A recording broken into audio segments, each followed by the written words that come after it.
여러분 반갑습니다. 반도체 오빠 천만쌤입니다. 어느새 또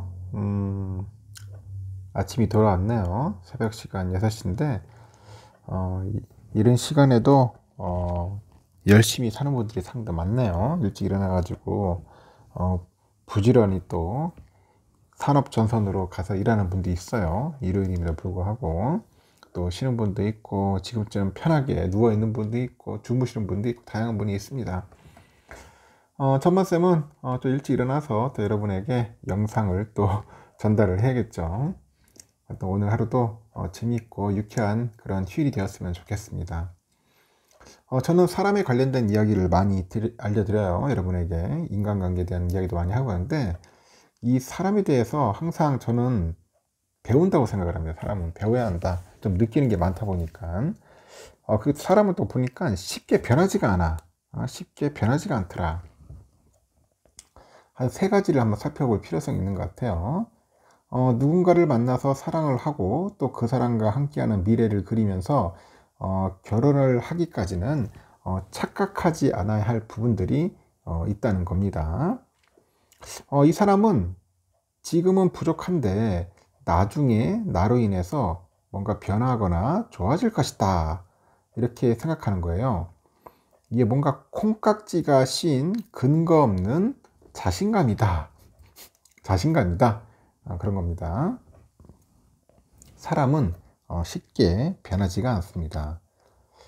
즉 그 사람만이 가지는 그 사람만의 특성, 이 특성을 잘 보여야 돼요. 특성을 잘 살펴봐야 한다는 겁니다. 첫 번째 보니까 이게 정서적으로 안정되어 있는가를 봐야 돼. 안정되어 있는가. 정서적으로 안정되어 있다는 것은 내 정서를 조절할 수 있다는 능력을 가진 거겠죠. 결국은 뭐냐? 건강한 사람이다. 건강한 사람이란 뜻이고, 이는 절제력과 인내심으로 나타나는데 평소에 화나면 화나는 대로, 짜증나면 짜증나는 대로 앞뒤 안 가리고 행동하는 사람은 좀 위험하다는 겁니다. 그래서 나와 내 주변을 다치게 한다는 거죠. 두 번째는 보면 얼마나 친절하고 다정한가 보는 겁니다. 하여튼 이 친절하고 다정한 척 하는 거에는 한계가 있어요. 특히 돌발 상황에서 그 사람의 말과 행동을 한번 보십시오.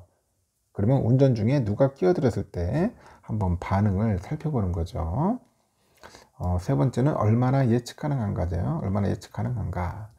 이 살면서 어떤 상황이나 문제에 봉착했을 때 이 사람이 하게 되는 의사 결정이나 선택이 이럴 것입니다.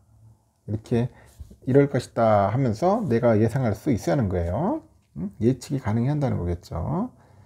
하여튼 삶은 문제 해결의 연속입니다. 그 과정에서 예측이 전혀 되지 않는 사람에게 믿음이 생기겠어요? 믿음이 생기지 않겠죠.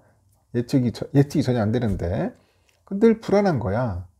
결국은 평안이 없으면 행복도 없는 겁니다. 평안이 없는데 행복이 있겠습니까? 제가 이야기한 거 한번 잘 귀담아 듣고 한번 실천하시면 좋지 않을까 하는 생각이 듭니다. 참고하시기 바랍니다. 그러면 또 삼성에 대한 이야기를 한번 또 해보도록 합니다. 사진 속에 있는 인물입니다. 삼성과 관련된 다양한 이야기들이에요. 2018년 무케시 안바니의 딸 그 이샤 안바니의 결혼식에 참석한 이재용 회장인데 전통 의상을 입고 터번을 쓴 모습이 화제가 되기도 했다고 합니다. 그리고 지난 2일에 인도의 그 구자라트 주에서 열린 무케시 안바니 릴라이언스 인더스트리 회장의 아들이에요. 또 아들이 아난타 안바니 결혼식 직전에 이 파티에 참석한 그 마크 저커버그 CEO랑 배우자죠. 이 프리실라 첸의 모습인 것 같습니다.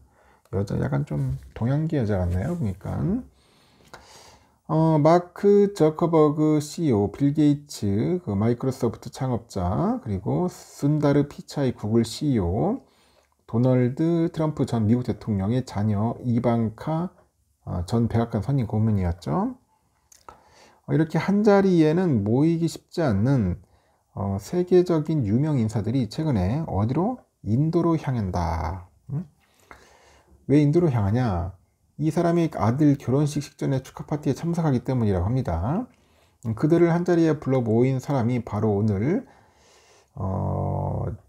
누구냐? 주인공인데, 이 사람이 인도의 최대이자 아시아 최대 부호 무케시 암바니 릴라이언스 인더스트리 회장이라는 겁니다. 회장. 야, 무케시 암바니. 암바니 회장의 그 28살 그 막내 아들 아난트 암바니가 오는 7월에 인도 서부에 구자라트주 잠나가르에서 인도 제약회사 앙코르 헬스케어 CEO 바이렌 머천트의 딸 라디카 머천트랑 결혼식을 올릴 예정이라고 합니다. 인도 부자 장난이 아니죠. 또 결혼식이 7월이니까 1200여 명이 북적북적했던 이번 파티는 일종의 식전 행사였다, 이렇게 이야기를 하는데, 이게 아들 아난트 암바니가 왼쪽에서 세 번째입니다. 이 가운데 있는 친구죠. 28살이라고 하는데 생긴 거는 거의 한 48가지 보이네요, 보니까. 제가 외모를 뭐 이렇게 비하는 게 아니라 굉장히 좀 나이 들어 보이는 것 같아요, 굉장히. 하여튼 그렇습니다. 옆에 보니까 뭐 마이도 있네요. 빌 게이츠도 있네요.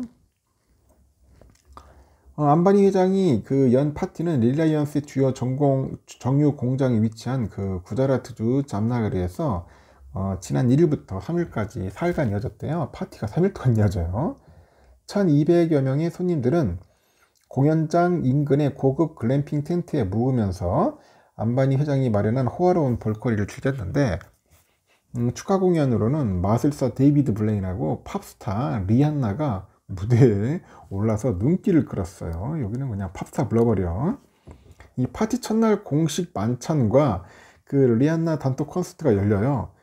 이튿날 그 아난트 암바니가 운영하는 동물 구조 센터 방문과 그런 댄스 무대, 마지막 날에는 부부가 참여한 저녁 식사와 사인회가 이어진답니다. 동물 구조 센터의 방문 시에는 드레스 코드가 있는데 이 정글 테마 의상이라네요. 야, 참 대단합니다, 보면. 외신들에 따르니까 리안나의 섭외에만 약 600만 달러 이상이 들었다고 하는 것 같은데, 600만 달러. 한 80억 이상이 들었다고 합니다. 이 파티가 열린 행사장 인근 공항은 평소에 10배가 넘는 130편의 항공기가 드나들었다고 해요. 앞서서 2018년 딸 이시 암바니하고 결혼식에는 힐러리 클린턴 전 미국 국무장관도 참여하고, 축하 공연은 비욘세가 있대요. 비욘세. 비욘세. 알죠, 여러분? 2019년에 그 장남 아카시 암바니 결혼식에는 뭐 토니 블레어 전 영국 총리나 반기문 전 유엔 사무총장, 그리고 구글 CEO도 참석을 했대요. 이때 뭐 이샤와 아카시의 결혼식의 모두에는 이재용 회장도 초청받아서 화제가 됐다고 합니다. 그 암바니 회장이라는 사람 보니까 1957년 당시에 영국의 식민지였던 그 예멘의 아덴에서 태어났대요. 아버지 디루바이 암바니는 그 아덴에서 대형 그 주유소를 운영하고 있었다고 하는데, 암바니 회장은 부친이 1958년 향신료 직물 무역 사업에 뛰어들면서 인도로 돌아와요. 암바니 회장은 자신의 어린 시절에 대해서 아덴에서 인도로 이사를 오면서 가족의 경제적인 상황이 조금 더 나아졌는데 용돈을 받지 못했다고 회고합니다. 아주 찢어지게 가난한 것까지는 아니었어도 여유 있는 생활은 아니었던 것 같아요. 암바니 회장은 뭄바이에서 고등학교 졸업하고 이후로 화학기술공업대학에서 화학공학을 전공합니다. 이후에 미국 스탠퍼드 대학에서 MBA 과정을 밟고 싶었지만은 더 큰 사업을 구상하고 있었던 아버지의 일을 돕기 위해서 학업을 이제 포기하게 되는 거죠. 암바니 회장은 한 언론 인터뷰를 통해서 짧았던 스탠퍼드대 유학 시절에 대해 이렇게 밝혔습니다. 그 스탠퍼드대에서 만난 교수님들은 모두 훌륭한 분이었다. 노벨상 수상자인 윌리엄 샤프 교수, 그분이죠. 이분이 아주 재밌는 분 같은데 1990년에 그 해리 마쿠이츠하고 머턴 밀러와 함께 금융경제학 이론에 대한 선구자적인 업적으로 수상을 했는가 봐요. 노벨상 받았죠. 윌리엄 샤프 교수의 첫 강의는 어떻게 세상을 변화시킬 것인가 하는 내용이었다고 합니다. 일단은 그 사르마 교수의 경우 화학산업에서 어떻게 수익을 낼 수 있는지를 주제로 첫 강연을 했다고 하죠. 안바니 회장이 스탠포드 대에서 공부하던 중 그의 부친은 정부로부터 이 폴리에스터 사업권을 획득하고 1980년에 인디라 간디 인도 총리가 섬유산업 진흥을 목적으로 민간 사업자들이 폴리에스터 원사 생산을 할 수 있는 길을 열어줘요. 안바니 회장은 부친은 이를 기회를 보고 화학을 전공한 안바니 회장을 급히 고국으로 불러들이는 거죠. 안바니 회장은 한 인터뷰에서 스탠포드 대학원 과정을 마치고 세계은행의 YPP 과정을 1년간 수료하고 오려고 했는데 아버지가 이를 기다려주지 않았다고 했답니다. 그래서 귀국을 결심하게 된 배경을 이야기한 거죠. 안바니 회장은 화학공학과 경영학을 전공한 배경이 릴라이언스가 폴리에스터 원사 사업을 시작했을 때 도움이 됐다고 합니다. 안바니 회장은 당시 경험에 맞춰서 비춰가지고 어른들이 총명한 20대 젊은 친구들에게 의미 있는 기여를 할 수 있는 기회를 부여했다는 그런 점을 평소 가장 중요하게 생각한다고 강조를 해요. 기업은 아주 급격한 성장세를 탑니다. 안바니 회장은 IT 기술에 중심을 둔 릴라이언스 인포컴을 설립을 했고 1991년 그룹이 정유랑 석유화학 분야에 집중 투자하던 시기 석유화학 공장의 건설도 맡아요. 안바니 회장이 설립한 그 릴라이언스 인포컴은 오늘날 릴라이언스 인더스트리로 확대 이제 발전을 하는 거죠.